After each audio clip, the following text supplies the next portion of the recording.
Yo, what up? I'm back at you. It's me again, Mike Cardi. We about to get.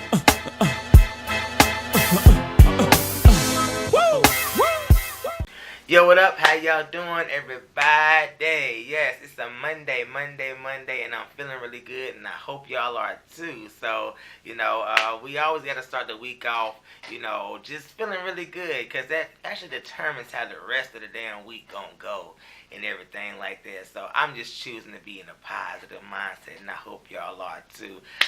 If it's your first time tuning into My Car TV, hit the subscribe, the like, the share button, and also feel free to comment as well. So, boom, let's get up into it, okay? Dang on, Married to Medicine, so we all the way up on it. Heavenly, she is at the house with her daughter, Alora, and they're pretty much sitting around talking, and Alora throws all kind of shades and reads her mother right back or whatever, and she just gives her a dose of her. So, Heavenly, she's always taking the back when she's talking to Alora because she gets the dose of her own damn medicine. Anywho, Dr. Damon walks in and instantly Heavenly is like, let me tell you what happened at the party between me and Mariah, and how we got all the way into it, and how she was accusing you of sleeping all around town with God knows who or whatnot. And Dr. Damon is completely taken aback because he's like, okay, what's going on with this situation? Like, why is she even bringing this up? Or why would she even be, saying that I'm doing some stuff because I know it's not true. Heavenly, she's like, Daddy, I know it's not true. I believe you 100%. I ain't worried about that hating ass. So, Heavenly, her and Mariah, they got their whole little tip, and I don't see it getting no better unless, one of them choose to be the bigger person, and, they both petty as hell. Anywho, let's move all the way along. We got Dr. Contessa and Dr. Scott. They at the house with the family and everything, and pretty much instantly in the scene, Dr. Contessa's daughter ends up choking on a big ass piece of sushi that she done wolfed down or whatnot. And I'm like, damn, Dr. Contessa done picked the girl up, gave her some damn back thrust and everything, to get it up out of her, and end up, saving her child and stuff. It just happened so quick. But that's when they inquired. It was like, okay, well, did you eat that whole thing? And she's like, yeah, I did. I'm like, okay, first and foremost, you can tell y'all got some damn money, because, what children is just eating sushi for damn regular dinner and every damn thing? Not unless they went and got that shit from Publix or something. That could be, a case right there, because they got this stuff over the counter. But yeah, I'm like, y'all got some damn money if y'all got that shit freshly made at some dang on, restaurant or something. So, anywho, they get to sitting down talking, having a nice little dinner and stuff, and the kids end up going to bed. And this is where Dr. Scott and Dr. Contessa, they end up having a little talk at the table, where she was revealing how her father is sick and how he's going to be coming in town, and how she pretty much is going to have to be kind of taking care of him a little bit or whatever. And she also reveals how, her father was absent in her life, and how she just didn't have that relationship with him, and she took a lot of the blame, and she took a lot of the stuff on her shoulders and stuff. So, it just weighed down on her as a child and as an adult, and also it just really affects, the relationship that she has with her dad to this day and everything. She wishes that they had a better relationship and stuff, but she just feels like that her dad was just out there, and, he didn't really know his way, but she honestly feels like that he would not just leave his kids, because she doesn't feel like that any true parent would just want to just up and leave their kids and not want to be with their kids. Well, that's true in some cases, but, other cases, some parents don't want to be having no parts to do with their kids.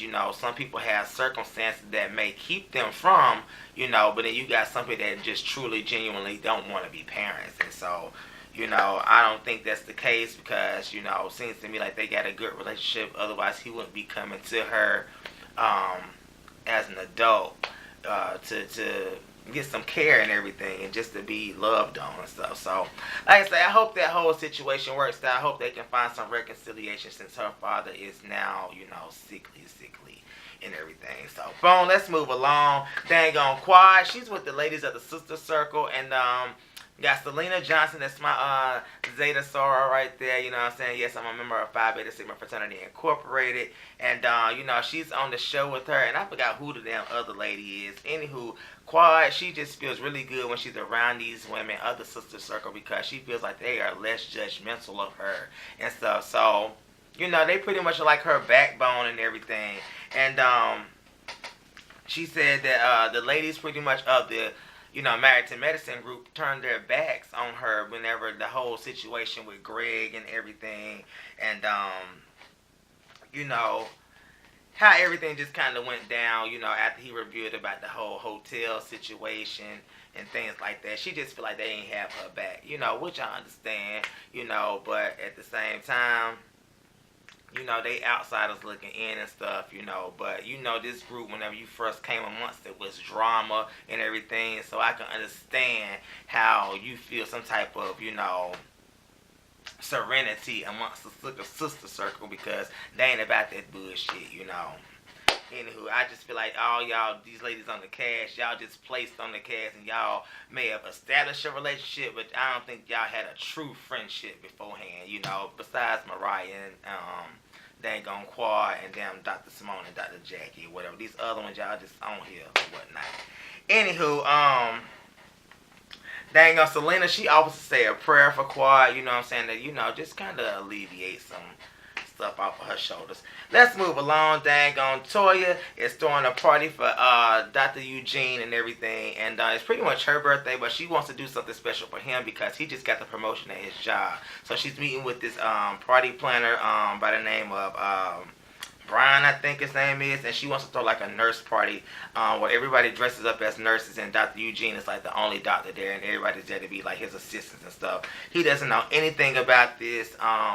I think the party planner wanted to have the thing at some big old club called King Power or King Plow or something like that, and they went to them damn warehouse to pick out decorations and stuff. So it seems like he's gonna pull this whole thing together, and you know, Toy, she's actually being selfless and thinking about her husband instead of her damn self for once in the situation. Anywho, let's move along. Dang on Simone, she's actually getting home, and she has this big ass photo that she took at the little sex lingerie party that she threw last week, and she is asking the dog, does it look good? Do the dog think that Cecil would like it? And I'm like, girl, what's going on with you? You been separated from your man from that long that you done resorted to having a whole lot of conversations with your damn dog. Anywho, Simone, let me just go ahead and say this right here, girl. The fucking photo is lame as hell or whatnot. If you really trying to get your damn sexy back or whatever, you should have been having that shit on, sitting there on all fours or something like that with your little whip, or dang, had you some candles and stuff like that if you really trying to, you know, entice your man. Anywho, Cecil walks in, and he's kind of disappointed because she's showing the picture of, like, you know, should I hang it here on the wall or hang it here? And Cecil's like, I don't want to see that shit on the wall. I want to see your ass butt naked right here, girl. What's really going on? Like any other man. Like, come on. For real, for real. Alright? Dang on, you know, Simone, she's kind of like, you know, I'm not really being feeling appreciated and everything, and by you pretty much dissing the picture and everything, because I'm trying to do something special for you. And Cecil just like, look, that ain't cutting it. I want the real deal, holy motherfucking feel. And Simone just reveals that she's, you know, not in the mood to have sex because she hasn't feel that connection with him and everything like that. So she wants to actually have a meeting with the counselor to, you know, kind of intervene this feeling or whatnot. And Cecil kind of like, girl, what's going on with this third party? We have been married all these damn years. You mean to tell me that we can't talk amongst ourselves to work out this whole situation? Like, what's really going on? We don't need a third party. Sometimes you do, Cecil, you do need a third party.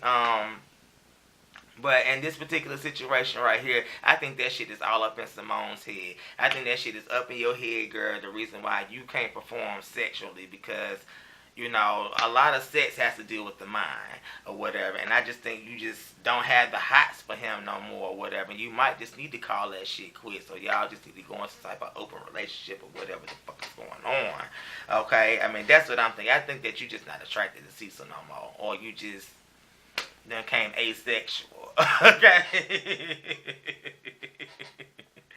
So, Simone, she's over the whole argument stuff, and he's over her. She's kind of like, I'm sleepy. He's like, you always sleepy. She's like, that's what women say when they don't want to interact or have sex with men. I'm just like, girl, don't keep that same energy for too damn long because, men are very physical and they will be stepping out and creeping on your motherfucking ass. I don't know how long you been holding out that coochie or whatever, but you need to be dang on giving his ass a rain check with a specific fucking date on it, okay?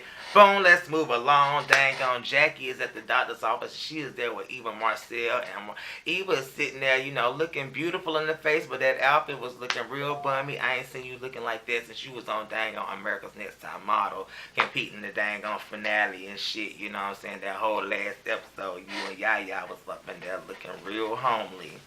Okay, so she's there because she's been having contractions and all this, and she just kind of want to make sure everything is all good. So Dr. Jackie does the fetal heart sounds, and everything sounds really great. And at this point in time, Jackie's like, you about to have this baby. It's about time for you to be getting some dick, girl, so you can get a little bit of semen, pre-cum or whatever up in there, so it can loosen that cervix up, because the prostaglandins that's up in the semen is gonna help loosen that cervix up to get you ready to have this baby. We done heard this myth before. Have sex right there when you about to have a baby or whatnot. You know what I'm saying? So I'm pretty sure her dang on man will be really happy with that dang on gesture. Okay. All right. Let's move along. Dang on. Dr. Heavenly, she is meeting with Dr. Kate, who is actually a mind doctor that's trying to, pick her mind to see what's going on up in her head. And she wants to control her whole anger situation. So this is kind of like her anger management therapy and everything. So she goes into the whole spiel about Mariah lying on her and everything. And she's like, I'm always for the truth. And whenever I say the truth, people just can't take it. And the doctor's like, look, your truth is kind of brutal or whatever because, you say stuff in a way that, is going to cut deep or whatever. And you don't even try to find no kind of nice words to say to people. You just always aiming to go for that phone, And I can understand that because sometimes when you just got to end for somebody, you just got to end for them. Sometimes you just go in at all points in time. But I think that Heavenly is one of the people that don't. She just talk and she don't really realize what the hell she's saying, and it just comes out and it just blurts out. And I have family that's like that. Hell, I'm like that sometimes. Y'all can tell that on some of the fucking videos. Okay. Anywho, the doctor begins to show her footage of her acting a plum fool on the dang on show and everything, and she just begins to go into this whole spiel about how blessed she is and how, everything she's ever desired has always come to her. And she, she's never really had to work that hard for it. She's had to work hard for it, but, it all came so easy for her at the same dang on time is what I'm trying to say. And, she just lets him know that, she's fully committed to the whole process of changing and stuff. So, we done heard this stuff before. She done been in front of Jewel Tankard and all this and the third. Heavenly, that shit is just up in you. You ghetto or whatever. And it's okay. It's okay. You know what I'm saying? We still love you. You still gonna be you. And you always gonna be you. And that daughter is gonna be 2 times the person you is when she get older. She gonna have a mouth on her and shade and reeds and everything. Anywho, let's move along. Dang on, Toya is at the house with Eugene and stuff, and they getting ready for the party. Eugene is still oblivious to the whole situation. He think that it's a party for Toya when it's really for her. And Toya gets to talking about how Quad has prior engagements and how she ain't gonna be there. And pretty much.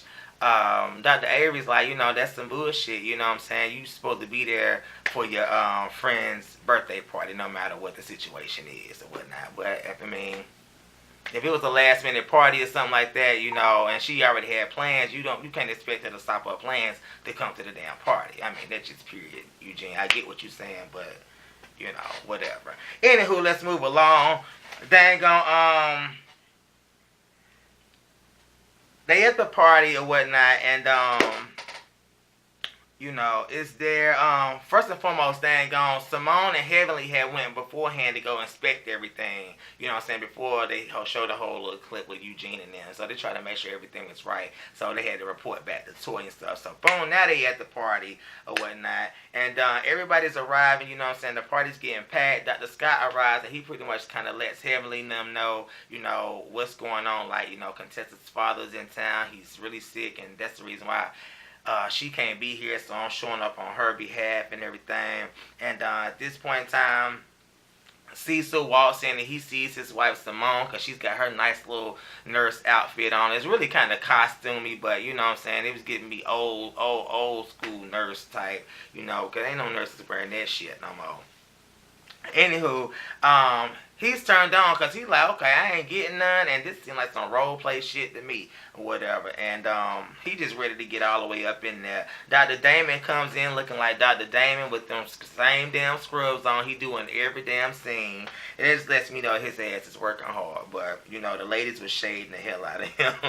Anywho, Mariah shows up and she pretty much just starts instantly throwing shade at Heavenly. Like, I thought I was gonna come in here with a damn lab coat on, with a greasy ass wig, and have a damn Dr. Heavenly name bag. I was like, bitch! I was like, you didn't have to go there and whatnot. Not with the greasy ass wig, because damn, Heavenly, your hair do be looking kind of greasy and clumped up sometimes. So, anyhow, dang on.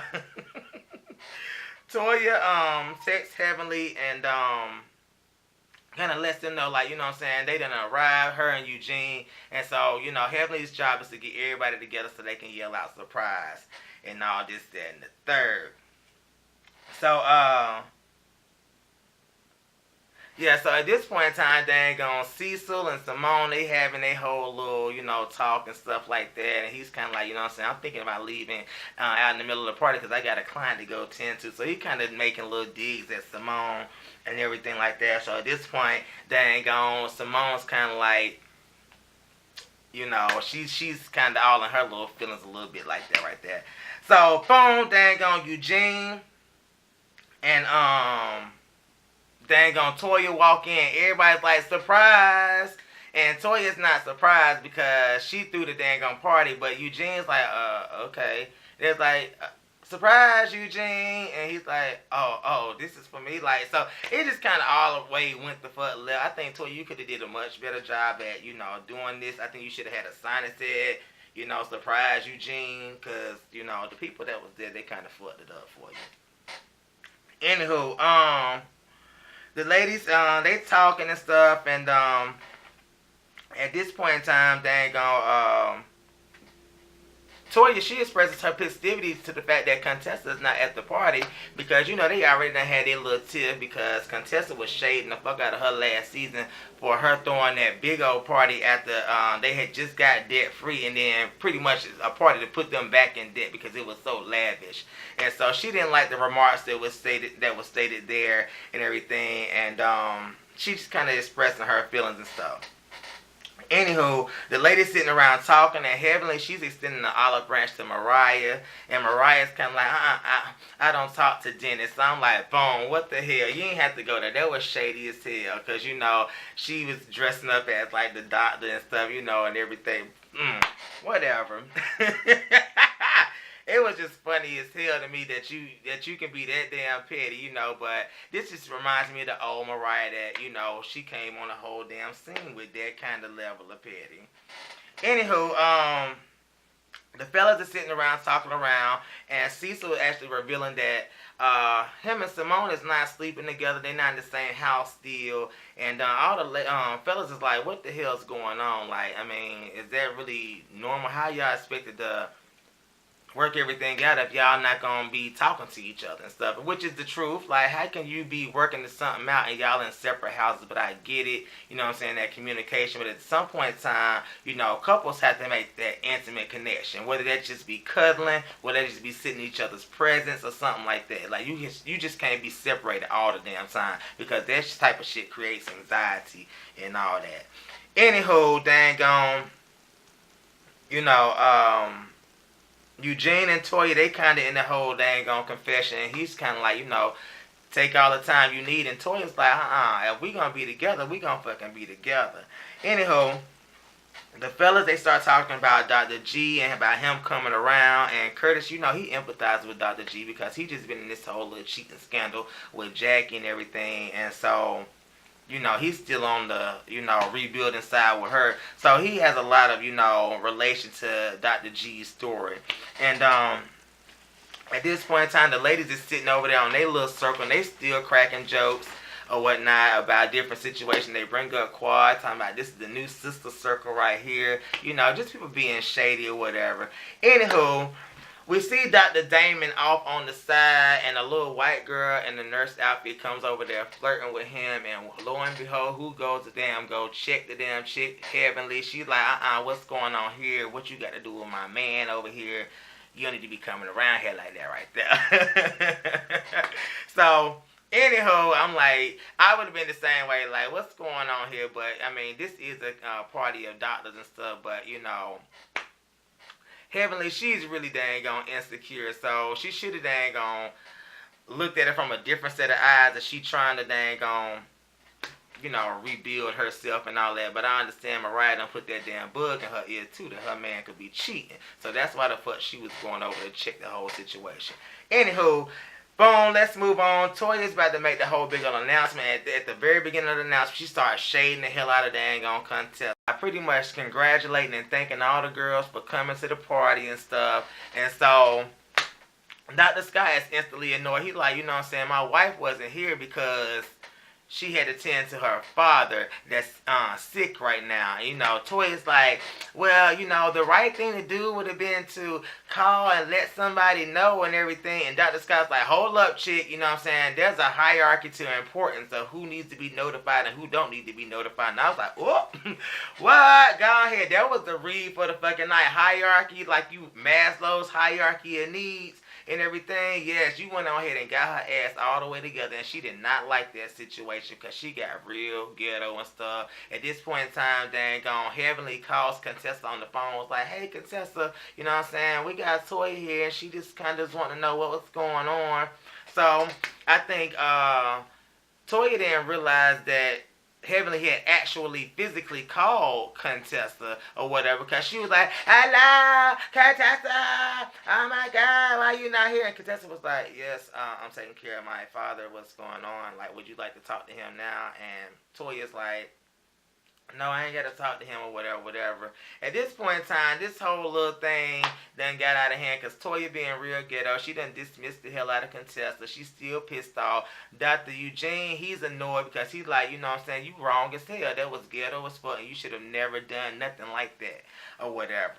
And that was just really disrespectful. And so at this point, he's letting her know, like, girl, you done disrespected everybody at this party, and people came here to celebrate, not for you to be shading out the ones that did not show up and everything. This is not your time or place to do all of that shit, which is true motherfucking tea right there. Like, bitch, that was not your place to do that or whatever. I understand this is your party, but you get the full scope as to why a person wasn't here, because you could have definitely pulled Dr. Scott to the side since he was there to figure out what was really going on, so why he was there and why his dang on wife was not there. So you was wrong in that particular situation. Anywho, Dr. Scott is pissed off, and he letting everybody know, like, I'm pissed off. You're not going to be talking shit about my wife. That shit would have not went down had she been sitting right here, okay? So anywho, that's it right there for this episode. Like I say, it's a lot to dang on unravel as this season goes on.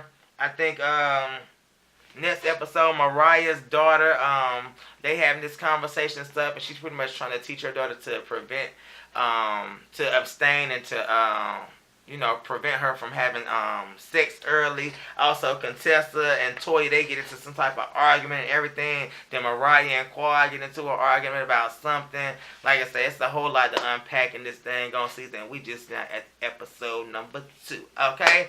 Alright, hit the subscribe. I can't even talk. Hit the subscribe. And I love you all. Bye.